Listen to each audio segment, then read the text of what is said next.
ロサンゼルス、ドジャースは16日、米国時間、本拠地でタンパベイ、レイズと対戦し、1対0で接戦を制した。白熱の投手戦の中で決勝点を叩き出したのは、やはり大谷翔平だった。試合前には、大谷の左膝の状態に注目が集まっていた。前回登板後に炎症が確認され、一時は次回登板への影響も懸念された。しかし、この日のブルペン投球では大きな問題は見られず、デーブ、ロバーツ監督も慎重に経過を見守りながら起用する姿勢を示していた。そして迎えた6回、大谷はレイズ先発ドリュー、ラスムセンのカットボールを完璧に捉え、中堅スタンドへ豪快な先制ソロ本塁打を放った。この一撃が試合唯一の得点となり、ドジャースに貴重な勝利をもたらした。一方、先発のジャスティン、ロブレスキーも見事な投球を披露。力強い速球を武器に6回無失点と好投し、着実な成長を印象づけた。救援陣もリードを守り抜き、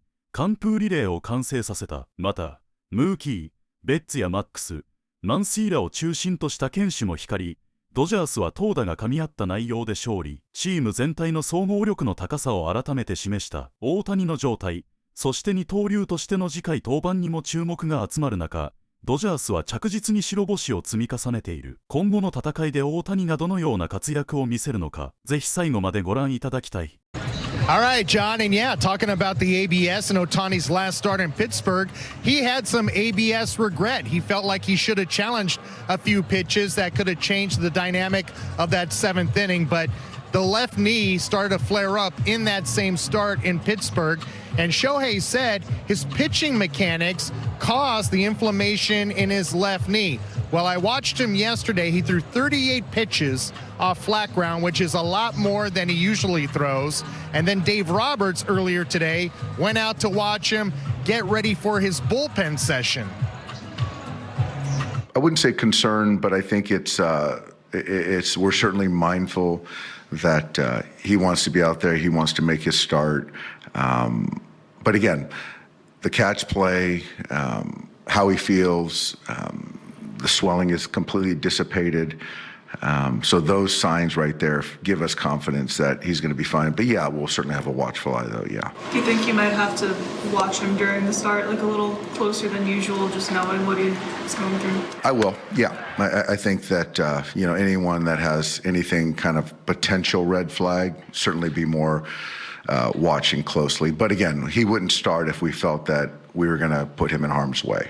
Like some maybe like mechanical flaws in the way he was landing led to the knee thing. Is there anything that like they identified or like tweaked in his delivery this week? He was talking about, closing himself off might have kind of added to kind of the stress on the front knee. So there might be like a little tweak to kind of keep it a little bit more straight or open. I'm not sure.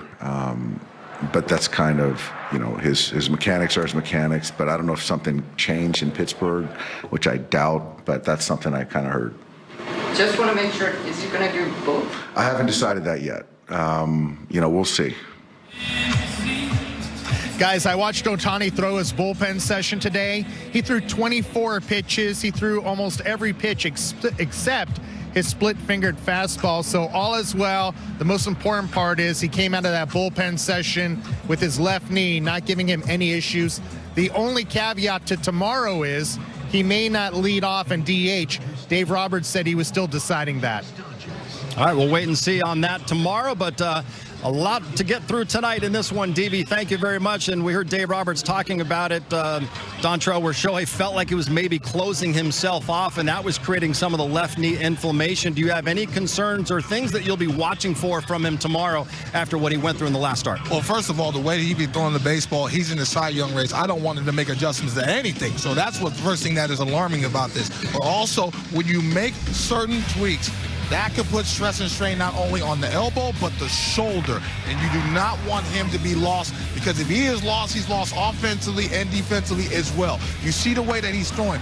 No one is spinning the baseball better than him. No one is throwing harder than him more consistently besides Jacob Mizorowski in Milwaukee, that monster. But you love what you're seeing from him, so I don't want him to make adjustments thus far, but you have to take precautionary because Shohei is pitching very well, and it's going to be hard to take the ball out of his hand. Yeah, the weight that you come down the hill hill, the worst leg of the two to have a problem with is your landing leg. Your back leg you can stabilize, you can build off of, you can fall down the hill, but you want to land closed, and you don't want to land too close, and you don't want to be too open. So there's a balance to these stresses, and every time you make an adjustment, there's a different stress to a different part of your body. So I understand there's concern, but he's not injured. Everybody kind of plays hurt. He's not injured. He's probably going to be fine. He can make the adjustments. He understands his body. And if you watch the videos of how he comes through the baseball, when he lands close, and then the heel pops out from the pressure he's putting in from twisting his hips. And then all of a sudden he takes the weight off his leg and he kind of jumps up. And when he does that, that is helping his knee. So hopefully he'll find that rhythm that he'll be fine. He's been so good all season long. Like you said, D-Train, you don't want him to change too much. You want him to continue to throw the baseball the way he has here in 2026. We are taking you up to first pitch between the Dodgers and Tampa Bay Rays. Will Smith placed on the injured list last Monday. In the meantime, Dalton Rushing has been leading the Dodgers catching corps, and Rushing will be joining us live from the dugout as our headset guest at 6:30. All right, gentlemen, from Uniqlo Field at Dodger Stadium, the middle game in this three-game series on a beautiful night for baseball. After the Dodgers took the first game from the Rays last night in comeback fashion, Kyle Tucker had a big night. After they fell down 3-0, Tucker with a 3-run home run. Had some defense, too, with an outfield assist here to cut down Ronda. And then Miguel Rojas, where have we seen that swing before, to come up with a big home run late. 4-3, the Dodgers winning. We welcome you inside. Hope you're having a great week so far. Joe Davis and Eric Karros. The Dodgers continue to, anytime they lose a game, come back and win. This is now 10 wins in a row following a loss. So let's have 2 wins in a row and start talking about building a winning streak. As you mentioned, this team, tough to beat 2 times in a row. Speaking of tough, here's David Vassegh. Thank you, Joe. I appreciate that. So is Tommy Edman. Tommy Edman officially activated for tonight's game, but will start tomorrow afternoon at third base for Max Muncy. The Dodgers will be facing left-hander Shane McClanahan of the Rays, and Tommy Edman got 50 at-bats during his rehab assignment. He played second base, he played third base, he played left field, he played center field. But Dave Roberts said earlier today you expect to see him the majority of the time at second, where he won a Gold Glove a few years ago. So that right ankle ready to go, Joe. All right, Dave, and we got a great pitching matchup for this game tonight. Drew Rasmussen goes for the Rays. He's headed to his second straight All-Star game most likely, and Justin Robleski for the Dodgers. Yeah, certainly going to be an interesting pitching matchup tonight. Robleski coming off an outing where he went 4 2/3. Had the hammy issue, had to come out, but he has been dynamite this year. Having an all-star type caliber year, loves the fastball, loves the slider, and would like to get on track again this evening. Last time out for him, not quite as good. He was cruising through 4 innings and gave up those 4 runs in the 5th inning. We mentioned Rasmussen on the other side. Robleski trying to make his first all-star team. Rasmussen made his first last year. Yeah, he's been absolutely elite. In his last 4 starts, 3 of those, he's got 7 shutout innings. This guy has great stuff. He is nasty against right-handed hitters. He's going to be up to lefties tonight to take care of business. All right, the Dodgers trying to take this series from the Rays, and soccer /baseball jersey giveaway tonight with the World Cup rolling on in Los Angeles and around North America. To the bottom of the 6th, to the top of the order, Shohei Ohtani leads off and cracks a highliner, deep center field. It is gone. It just takes Ohtani to snap this pitcher's duel.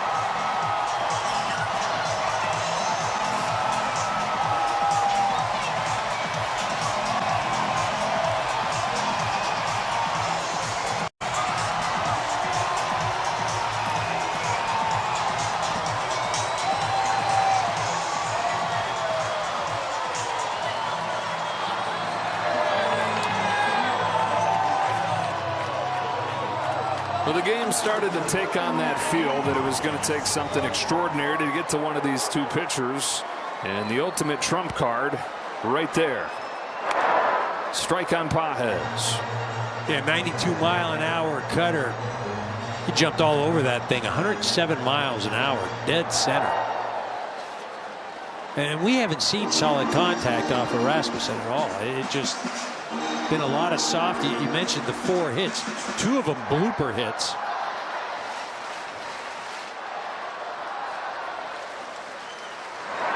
I wonder if Shohei ever just, he's walking through the house, walks by the mirror and just says, God, man, I am sweet. Shohei, an hour and 52-minute game. I guess this gives you enough sleep to get ready to pitch tomorrow. 3時間の試合、明日寝れますねって。そうですね、そういう意味では良かったなと思います。It's nice to have a really quick and a quick win too. Shohei, Drew Rasmussen was pretty good tonight. What information did you take in the previous at-bats to jump on that first pitch? 先発ピッチャーはすごい良かったですけども、相手、3打席目どういう調整をしたんですか？そこまでの3打席目を2打席を踏まえて、ボールの軌道だったりとかっていうのを修正しながら、甘い球がたまたま来たのでいい結果になってよかったなと思います。Yeah, just having good looks, just readjusting my sights and making sure that I know how the ball is moving. Shohei, when you perform the way you performed tonight and the way you've been performing lately, do you feel how much confidence you give the rest of the team? このパフォーマンスが上がることによって、もうチームみんながすごい自信を持つっていうのは感じてますか？どうですか、一人一人が仕事をできれば、その中で今日みたいにたまたまね自分一人で打つこともあれば、みんなでつないで得点する時もあるので、基本的にはチーム全員と打線の中の一人としてしっかり機能できれば嬉しいなと思ってます。I take it as a team approach. There are days when other guys pick me up or pick other people up, so it's really like when everybody do their job, then things go well. Good team win. Thank you for stopping. We'll see you tomorrow. Thank you. See you. There he goes, Shohei Ohtani, tomorrow's starting pitcher, solo home run, difference in the game tonight. Dave, what can you say about Robleski again, just from the first inning on, really attacking tonight? Yeah, he was attacking all night. That's who he is, and it was good to see. First day he was on, regular rest, short rest, whatever, and so didn't want to push him too much tonight, but he gave us everything we needed. And it was just good to see him compete, and that's kind of what he does. How much of your defense has been overlooked as far as the success so far? It's it just goes hand in hand, the pitching with the defense, and the positioning has been great. The defense, Max got a lot of action today, a lot of hard contact, made plays, and then Mookie's just been fantastic at short. And then the double play turn with Freeland right there was a big play, when Klein was in the game. So just really stellar defense and certainly overlooked. But when you talk about the pitching, the defense has to be mentioned. Skipper, what pleases you the most, or what pleased you the most about tonight's? The thing that pleased me most about tonight is the way Robo just continued to go after guys. And obviously it was a very fast game. The pace of play was great. There was a rhythm to it. And Rasmussen's a very good pitcher. We don't see him very often, but this guy's an elite pitcher. And for us to, find a way, Shohei hitting a homer, to win an old school baseball game, 1-0, under 2 hours, really fun baseball game to be a part of. What has Shohei kind of done differently at the plate to get some of the power back that was missing? I think it's just we talked about this a couple weeks ago. It's just near missing the baseball in the sense of he was hitting the ball hard, doubles, some singles, and then if he was just missing it a little bit, there was going to be slug. And so that's what's happening. Seeing the baseball well, swinging at good pitches, and then like we've always talked about, when he used a big part of the field, there's just no one better. When Robleski's still at 97 in the first inning and he goes right after Caminero the way he did in that first inning on 3 pitches, does that kind of tell you something about the way the night's going to go for him? I just think that the dependability with Robo in the sense that that he's going to go after guys. And his first pitch is like his last pitch. And he's the epitome of go as hard as you can for as long as you can. And until the manager takes the ball from you. And tonight we asked, 6 innings, and he did that. And he passed it to the pen, and they were fantastic. So I think the dependability from the first pitch, Caminero is one of the really good hitters in baseball. And it's fun to see a team like this because we don't see them very often, but very talented. And but he didn't run from that. Is the 6 innings and the 65 pitches you had for him due because of the regular rest, 4 days rest? And I think he had 5 punch, which was great, but there was still some hard contact in there. So I think for me, it's you got to the teeth part of the lineup, and I just felt that with the short rest, he did his job. Shohei's going to pitch, and then he's not going to hit. Understand why it was kind of a quiet offensive night for both clubs. 今回も最後までご視聴いただき本当にありがとうございました。動画の内容を楽しんでいただけたでしょうか。もしよろしければチャンネル登録と高評価をお願いいたします。皆さんの応援が今後の動画制作の大きな励みになります。それではまた次回の動画でお会いしましょう。